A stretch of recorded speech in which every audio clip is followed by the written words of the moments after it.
எல்லாருக்கும் வணக்கங்க. இப்போ ஒரு நியூஸ் வந்திருக்கு. அது என்னங்கிறத பார்க்கலாம் வாங்க. வீடியோக்குள்ளே போகலாம்.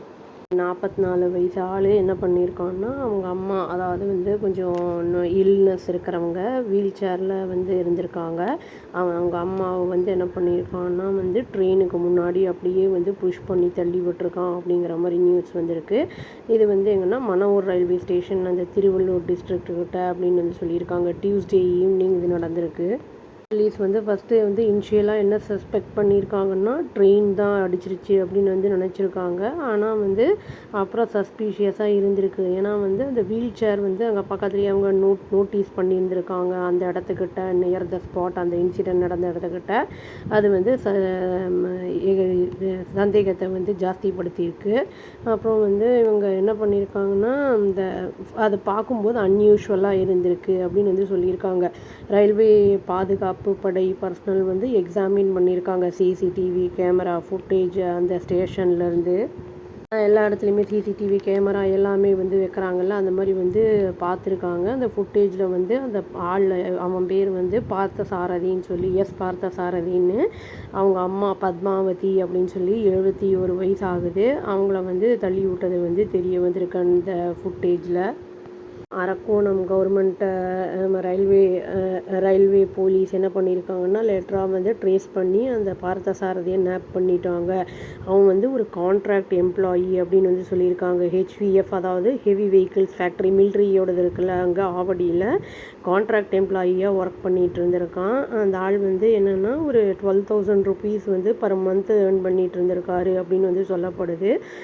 பார்த்தசாரதி என்ன சொல்லியிருக்காரு அப்படின்னா பத்மாவதிக்கு நியூரோ ஃபைப்ரோ மட்டோசிஸ் அப்படிங்கிற அந்த கண்டிஷன் இருந்தது. அது லம்ஸ் எல்லாம் டெவலப் ஆச்சு பாடியில் அப்படிங்கிற மாதிரி சொல்லியிருக்காங்க. காரணம் என்ன சொல்லியிருக்காங்கன்னா நான் ஸ்ட்ரகிள் பண்ணிகிட்டு இருந்தேன் என்னுடைய மதரையும் பார்த்துக்கிறதுக்கு. அவங்க பிரதர் ஒருத்தர் இருக்கார், அவரும் டிஃப்ரெண்ட்லி ஏபிள்டு அப்படிங்கிற மாதிரி சொல்லியிருக்காரு. இந்த ஃபினான்ஷியல் க்ரைசிஸும் இருந்தது, எனக்கு ஃபேமிலி ப்ராப்ளம்ஸ் இருந்தது, அதனால தான் அப்படி பண்ணேங்கிற மாதிரி ஒரு இதை சொல்லியிருக்கார் அவர். பத்மாவதி அவங்களுக்கு என்னென்னா 3 சன்ஸ் இருக்காங்க. ஃபஸ்ட்டு எல்டஸ்ட் சன் அன்மேரீடு, அப்புறம் அன்வில் அவர் அப்படின்னு சொல்லியிருக்காங்க. அவர் அவங்க கூட இருந்திருக்காங்க. செகண்ட் சன் மேரேஜ் ஆகி அவர் செப்பரேட்டாக பாடி ஏரியாவில் இருந்திருக்காரு. பார்த்தசாரதி யங்கஸ்ட் சன், அதுதான் 3வது பையன். அவருக்கும் கல்யாணம் ஆகிடுச்சு, 2 டாட்டர்ஸும் இருக்காங்க அப்படிங்கிறதும் சொல்லியிருக்காங்க. அவர் டாட்டர்ஸும் இருக்காங்க, பட் ஃபேமிலி அவர் கூட இல்லை அப்படிங்கிறதான் சொல்லியிருக்காங்க. ஏன்னா எஸ்ட்ரேஞ்சாக இருக்கார். ஏன்னா குழந்தைங்க ட்ரிங்கிங் ஹேபிட் இருந்தனால அவர் அவங்க 3 பேருமே அவரை விட்டுட்டு போயிட்டாங்க அப்படிங்கிற மாதிரி தான் சொல்லியிருக்காங்க. பத்மாவதி அவங்களுடைய husband former central government employee, அவர் 2007 இறந்துருக்காரு அப்படிங்கிறத சொல்லியிருக்காங்க. இதில் என்ன சொல்லியிருக்காங்கன்னா அந்த அம்மாவுக்கும் கவர்மெண்ட் எம்ப்ளாயிங்கிறதுனால பென்ஷன் இருந்திருக்கு 15,000.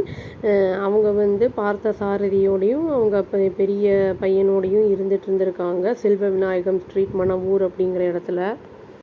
அது என்னென்னா அவங்களுக்கு அசிஸ்டன்ஸ் தேவைப்பட்டிருக்கு. பிரதருக்கும் அவங்க அம்மாவுக்கும் பார்த்தசாரதிக்கு ப்ரைமரி கேர் கிவராக இருந்திருக்காரு. போலீஸ் என்ன சொல்லியிருக்காங்கன்னா அந்த ஃபினான்ஷியல் டிஃபிகல்ட்டிஸ் மட்டும் காரணம் இல்லை, அதை தவிர்த்து ரிலேஷன்ஷிப்பில் அவருக்கு குடும்பத்தில் இருந்த அந்த ஃபேமிலியில் சில்ட்ரனும் ஒய்ஃபும் இல்லாததுமே ஒரு காரணமாக தான் இருந்திருக்கு அப்படிங்கிறத சொல்லியிருக்காங்க. ரொம்ப ஸ்ட்ரகிள் பண்ணிட்டு இருந்திருக்காரு. மேனேஜ் பண்ண ஹவுஸ் ஹோல்டை கேர் பண்ணுறதுக்கு 2 ஃபேமிலி மெம்பர்ஸையும் வச்சு அப்படிங்கிற மாதிரி சொல்லியிருக்காங்க. கான்ஸ்டண்ட்டாக அவங்களுக்கு அசிஸ்டண்ட் தேவைப்பட்டுட்டு இருந்தது. அவருடைய அந்த லிமிட்டட் இன்கமில் அதை பண்ண முடியல. அதுவும் இல்லாமல் ஸ்ட்ரெயின் ஆகியிருந்திருக்கு ரிலேஷன்ஷிப்பு அவங்களுடைய ஒய்ஃபு சில்ட்ரனோட. அதுவும் ப்ரெஷராக இருந்திருக்கு. அவர் ஃபேஸ் பண்ணிகிட்டு இருந்திருக்காரு அப்படிங்கிறத ஒரு போலீஸ் ஆஃபீஸர் சொல்லியிருக்காரு. ஆகஸ்ட் 6 பத்மாவதி என்ன ஆயிருக்காங்கன்னா அட்மிட் பண்ணப்பட்டிருந்திருக்காங்க திருவள்ளூர் கவர்மெண்ட் ஹாஸ்பிட்டலில். உடம்பு சரியில்லைன்னு சொல்லி டயக்னோஸ் பண்ணதில் யூரினரி இன்ஃபெக்ஷன்னு கண்டுபிடிச்சிருந்துருக்காங்க. அவங்க ஹாஸ்பிட்டலில் 16th வரைக்கும், அதாவது ஒரு 10 days வரைக்கும் இருந்திருக்காங்க. பார்த்தசாரதி வீட்டுக்கு அவங்கள டிஸ்சார்ஜ் பண்ணி கூட்டிகிட்டு வந்திருக்காரு.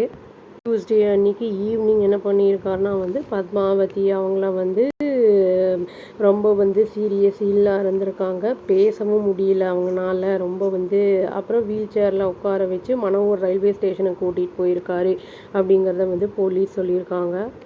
சில பேசஞ்சர்ஸோட உதவினால் வந்து என்ன பண்ணியிருக்கான்னா, அந்த பார்த்தசாரதிங்கிறவங்க அவங்க அம்மாவை வந்து வீல் சேரோட வந்து பிளாட்ஃபார்ம் நம்பர் 3க்கு கூட்டிகிட்டு போயிருக்கான். அது வந்து எக்ஸ்பிரஸ் ட்ரெயின் வந்து போகிற இது வந்து யூஸ் பண்ணப்படுறது அது அப்படி இந்த பிளாட்ஃபார்ம்னு சொல்கிறாங்க. பேசஞ்சர்ஸ் வந்து என்னென்னா அந்த ஸ்டேஷனில் ரொம்ப சஸ்பீஷியஸாக தான் இருந்திருக்கு.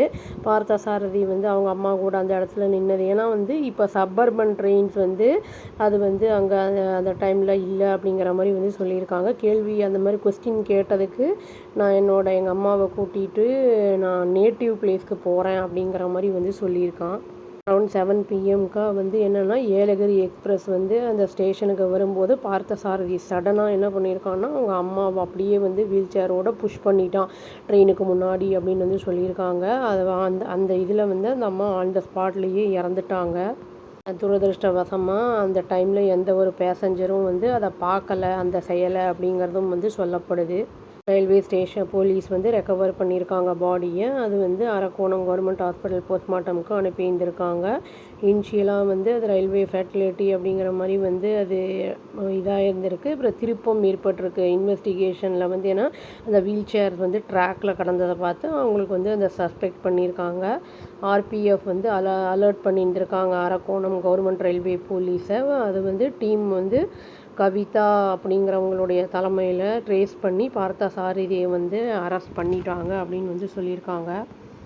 வயசானவங்க முடியாதவங்க இந்த மாதிரி வந்து நம்மளை பார்த்துப்பான் அப்படிங்கிற நம்பிக்கையில் அவங்க இருந்திருப்பாங்க. சப்போஸ் முடியல அப்படின்னா யாரையாவது கேட்டு வேறு ஏதாவது வந்து சொல்யூஷன் தேடி இருக்கலாம். இந்த மாதிரி பண்ணினது வந்து ரொம்ப மனதிற்கு வருத்தமாக இருக்குது. அவங்க இறந்த அந்த அம்மாவுடைய பத்மாவதி அந்த அம்மாவுடைய ஆன்மா சாந்தி அடையணும் அப்படின்னு சொல்லி நான் இந்த வீடியோவை முடிச்சுக்கிறேங்க. இது எல்லாமே வந்து அந்த பார்த்தசாரதி போலீஸுக்கிட்ட சொன்ன ஸ்டேட்மெண்ட்ஸு.